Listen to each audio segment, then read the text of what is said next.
What is up, bros and broettes? It's InkSlasher44, and today we're going to be talking about the MP11, one of my favorite guns to use in this game just because it's a lot of fun to play with, but also one of the worst guns in the game, unfortunately. The reason why I like this gun so much is it's super high fire rate, and you run around with it really quickly.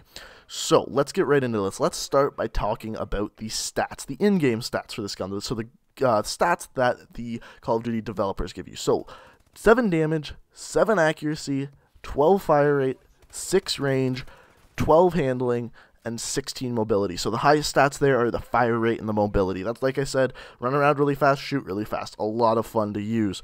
That being said, not a great gun.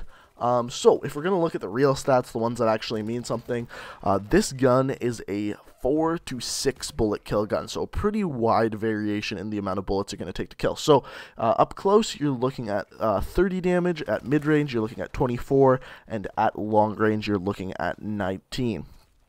So, not a very high damage gun whatsoever. However, the fire rate on the baby is freaking amazing. It's a 923 fire rate, which is by far the highest SMG.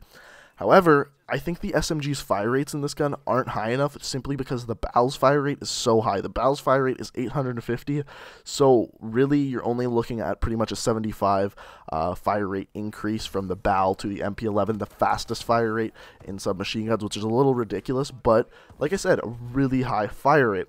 On top of that, we're looking at a 32 sized mag, which is pretty average, but since the fire rate's so high, you're definitely going to be wanting to use extended mags, but we'll talk about attachments in a minute here. As far as the best variations for this gun, so I recommend 2, and depending on your playstyle, you have to choose between these 2. Unfortunately, they're both the elite weapons for this gun, which is unfortunate because they're harder to get. But if you are the type of player who likes to keep your distance, play that passive style where you take those longer distance gunfights, definitely the Goliath is for you, mainly because it switches from a 4 to 6 bullet kill to a 4 to 5 bullet kill, which is a huge difference when playing in Call of Duty. So that's a huge difference. The only downside to the Goliath is the hip spread is 30% bigger, which is a real bummer because most of the time with this gun you're going to be firing from the hip because it bounces so much because the fire rate's so high, so you have that really high view kick for this gun. So that's a little bit of a problem, but that can be fixed with a laser sight. Like I said, we're going to talk about the attachments in a minute here. Or if you play that really rushy style, you're definitely going to want to use a squeaker. Reason being, the squeaker's fire rate is 1200, by far the fastest of any gun in the game. 1200 RPM is just crazy. I don't even know if there's a gun in Call of Duty history with that fast of a fire rate. On top of that, with the squeaker, you get a red dot sight, and the view kick is up by 20%, which kind of sucks because of the fast fire rate, but that can be compensated with a foregrip.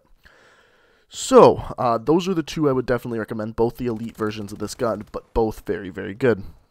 As far as best class goes for this gun, I recommend using laser sight and extended mags. Reason being, like I said, with this gun, you're not going to be aiming down sights that much. Foregrip isn't really needed then, and you run out of bullets incredibly quick with this gun just because it shoots so damn fast. As far as perks goes, I'm giving you my regular perks. I'm giving you lightweight, low profile, blast suppressor, and toughness. The same perks I pretty much use on every class. Reason why we're not using flak jacket is because you can get out of the way of explosives so quickly when you're using a gun with this high of mobility. So that is the class I'm giving you, that is the variations I'm giving you, and that's pretty much all I got for the MP11. I hope you guys enjoyed. If you guys found this video informative, go ahead and hit me up with a like rating. It's super greatly appreciated, just like always. Thanks guys, and peace out.